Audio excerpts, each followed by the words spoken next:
आपको वो मोटिवेशन कहाँ से मिला कि आपको बुद्ध धर्म का अनुसरण करना चाहिए? एक्चुअली मेरे पिताजी लॉयर थे। हाँ।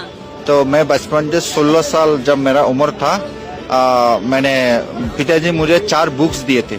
उसमें कुरान, बाइबल, गीता और त्रिपिटक। कह रही है तुम्हें जो धम्म अच्छा लगे वही ग्रहण करो, जो कोई भी हो। तो मुझे बाकी जो 3 धम्म है जैसे बाइबल, कुरान, उसमें हुक्म दिया गया है मानना है, जानने का नहीं। तो मुझे उसमें रुचि नहीं लगा। सिर्फ बौद्ध धर्म में मुझे सबसे ज्यादा रुचि लगा। उसमें कहते हैं सुनो, समझो और देखो। अगर ये विचार अपो दीप भवा, तुम्हारे विवेक से अगर ये बात तुम्हें लगता है ये बात मानना चाहिए, उसी बात मानकर जीवन को आगे ले जाना चाहिए, तो भी स्वीकार करो। तो किसी बाकी और धर्म में नहीं कहा गया ऐसा। बाकी धर्म में कहा गया है ऐसा करना है, मतलब वो किसी दूसरे की ज्ञान है, उसे मानना है। मतलब हमारे नॉलेज का, हमारे विवेक का कोई मूल्य नहीं है। हाँ। तो उसके बाद मैंने पढ़ाई करने के लिए स्विट्जरलैंड चला गया। मैं वहाँ पर पढ़ाई किया और फ्रांस में भी पढ़ाई किया। मुझे समझ में आ गया आई वांट टू फ्रीडम, इसमें मुझे सबसे ज्यादा रुचि लगा। आपने बताया कि आप स्विट्जरलैंड गए, आप फ्रांस गए, वहाँ पर भी आप जब गए, क्योंकि विदेशों में भी बुद्ध धर्म का बहुत प्रचार प्रसार होता है, तो वहाँ पर बुद्ध धर्म को लेके आपने लोगों में किस प्रकार का क्रेज देखा? सबसे मुझे स्विट्जरलैंड में पहले जाने का मुझे इच्छा इसीलिए जागा, मैं सोचता था ये स्विट्जरलैंड वाले, यूरोप वाले ना कोई खेत करता है, ना कोई तेल बेचता है, ना कोई चावल बेचता है, फिर भी ये देश अमीर कैसे है। अच्छा। मैं ये जानने के लिए वहाँ गया।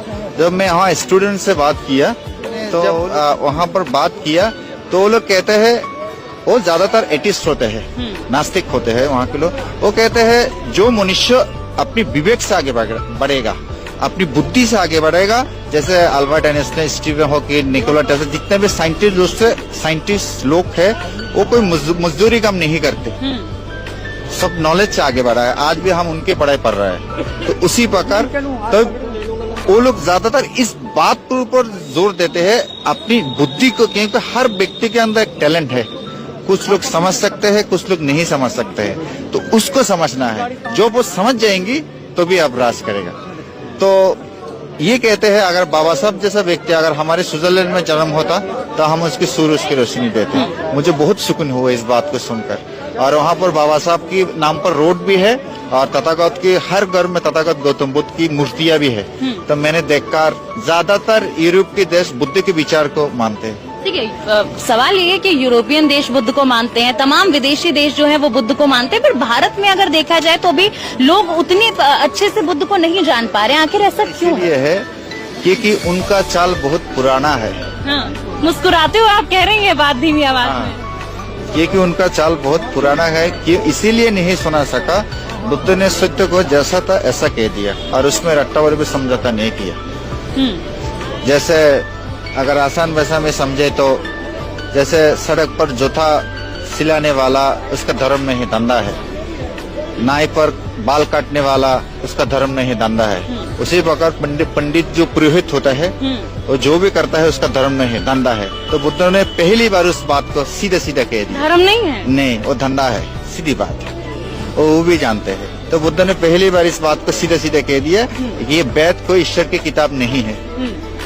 इसमें कोई अगर ईश्वर की किताब होता तो हमें मनुष्यों में बांटते क्यों है, उस नीच क्यों भेदभाव करते हैं। बुद्ध ने कहा पृथ्वी में 2 ही जात है, एक पुरुष जात और एक महिला जात, तीसरा कोई जात की बात कहो वही अंधविश्वास है, पाखंड है। तो हमें उस पर विश्वास है।